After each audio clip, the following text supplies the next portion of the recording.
একাধিক পরিবার সন্তানদেরকে নিয়ে শখের রেলে চড়ে কক্সবাজারে ভ্রমণ। কক্সবাজারের সৈকত ভ্রমণ। রেলে চড়তে হলে চকরিয়া রেল স্টেশনে গিয়ে ভোর কুয়াশা ভেজায় 7টায় টিকিট কাটতে হবে চকরিয়া রেল স্টেশন থেকে। রেল স্টেশন থেকে টিকিট কেটে যেতে হবে কক্সবাজার।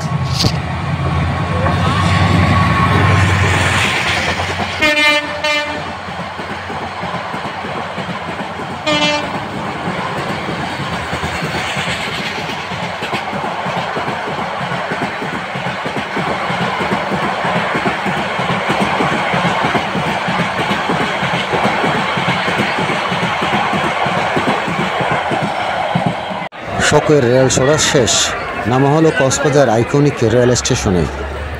প্ল্যাটফর্ম থেকে হেঁটে কিছু দৃশ্য ভিডিও ধারণ করা হলো। উঠতে হবে দ্বিতীয় তলায়, আন্ডারপাস পাস হয়ে অপরূপ কিছু দৃশ্য দেখা যাবে।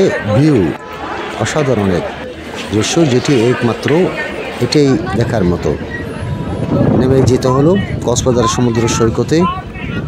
সৈকতে গিয়ে অনেকে ফুটবল খেলতে দেখা গেল, আর সকলেই হাঁটতে শুরু করলো। কলাতলি পয়েন্ট থেকে নেমে হাঁটা শুরু। হাঁটতে হাঁটতে গিয়ে ওটা হলো লাবণী পয়েন্টের দিকে। এদিকে জাউ গাছের নিচে গিয়ে খাবার পরিবেশন, আবার পুনরায় বিকালে এসে সাগরের পানিতে একটু গোসল করা, বাচ্চাদের খেলা করা, তাদের শখের লবণাক্ত পানিতে একটু গোসল আসল করবি। অনেক জায়গায় ঘোরাফেরার পর পুনরায় আবার বাঁচে চকরিয়ায় ফিরে আসলো তারা। শুক্রবার ছিল, 15 দিন স্বাভাবিক। দেশের বাইরে বিভিন্ন জায়গা থেকে পর্যটকরা আসছে ঘুরতে।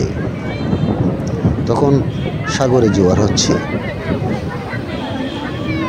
অনেকে অনেকভাবে সাগরের হাওয়া, সাগরের ভালোগুলো নিয়ে খেলা করছে।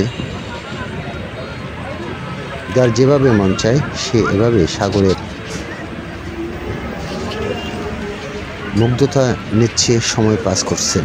বিকালে 4টার দিকে সূর্য অস্ত যাবে। অনেক সময় সূর্য ঢুকে সাগরের পানিতে পড়লে ঝিলিক দিচ্ছে, তখন জোয়ার হচ্ছে।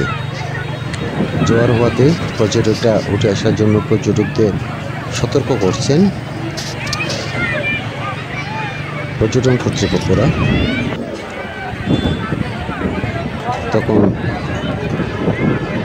বিভিন্ন খাবার বিক্রেতারাও ছুটে যাচ্ছেন, যারা পর্যটক আছেন তাদেরকে খাবার বিক্রি করতে।